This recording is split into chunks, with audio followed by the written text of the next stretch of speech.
वळती येथील श्री स्वामी समर्थ सेवा केंद्रात अधिक मासानिमित्त श्रीमद भागवत कथाज्ञान यज्ञ सोहळ्याला उत्साहात प्रारंभ झाला. मंगळवार दिनांक 9 जून ते सोमवार दिनांक 15 जून या 7 दिवसात भागवत कथेचे आयोजन करण्यात आले आहे. भागवत कथेचे श्रवण करण्यासाठी पंचक्रोशीतून बहुसंख्य भाविकांनी पहिल्या दिवशी लाभ घेतला.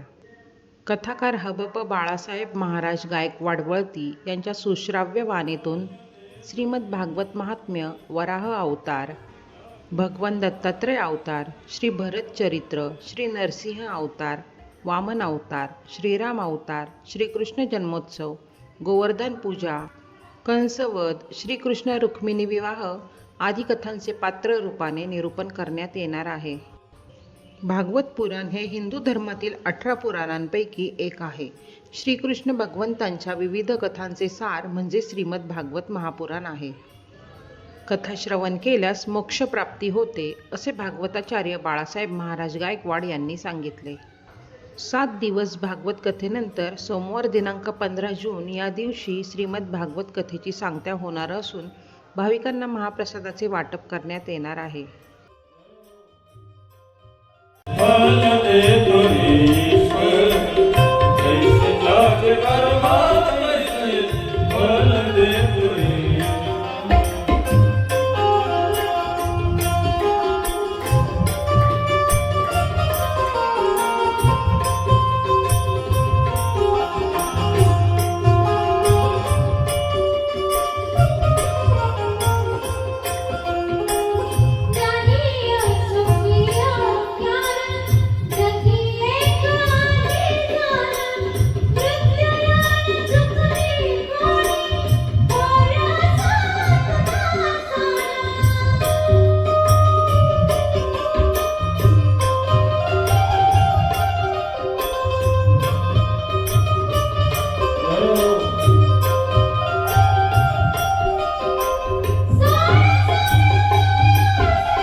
ब्रह्मदेव त्या ठिकाणी आपल्या मुलीवर मोहित झाले आहे.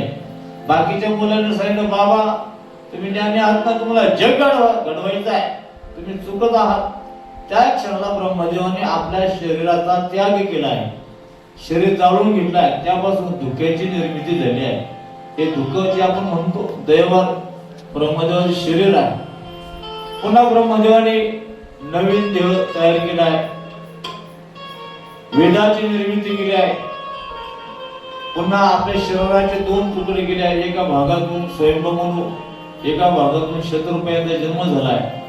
पुढे चालून स्वयंभू म्हणून सांगितलं, तुम्ही आता जीवसृष्टी वाढवा. स्वयंभू म्हणून म्हणू लागलाय की जीवाचं राहण्याचं ठिकाण जी पृथ्वी आहे ते दानवाने रस्ता तळाला नेली आहे. ब्रह्मदेव म्हणू लागले, मग आता मला काहीतरी करावं लागेल. परमात्म्याची इच्छा आहे, तो म्हणेल त्याप्रमाणेच होईल. त्याच्या इच्छाप्रमाणे झाल्याशिवाय राहणार नाही. तेवढ्याच वेळामध्ये ब्रह्मदेवाच्या नाकातून अंथा एवढा वराह शिशु बाहेर पडला. तो परमात्म्याने वराहाचा अवतार घेतला आहे. वराह भगवान की जय. परमात्म्याने वराहाचा अवतार धारण केला. अथांग अशा त्या समुद्रामध्ये रसातळामध्ये उडी मारली आहे. की ज्या ठिकाणी पृथ्वी त्या ठिकाणी दानवाने नेली आहे ती पृथ्वी आपल्या दाढीवर घेतली, बाहेर येऊ लागला. मात्र ते हिरणाक्षाने अडवलं. हिरणाक्ष म्हणू लागला, हिरणाक्ष राक्षस आहे, तू तर पशु आहे, पण तुझ्या जवळ एवढी शक्ती कशी आली आहे? संशय निर्माण झाला, तू पशु नसून तू तो विष्णू तर नाही ना. पण ती खात्री पडली हिरणाक्ष राक्षसाची. भगवान मात्र आता हसले आणि दोघांचं युद्ध झालं. परमात्माने एका धडक दिली, त्या धडकेसाठी हिरणाक्ष त्या ठिकाणी ठार झालाय. गोपाल कृष्ण भगवान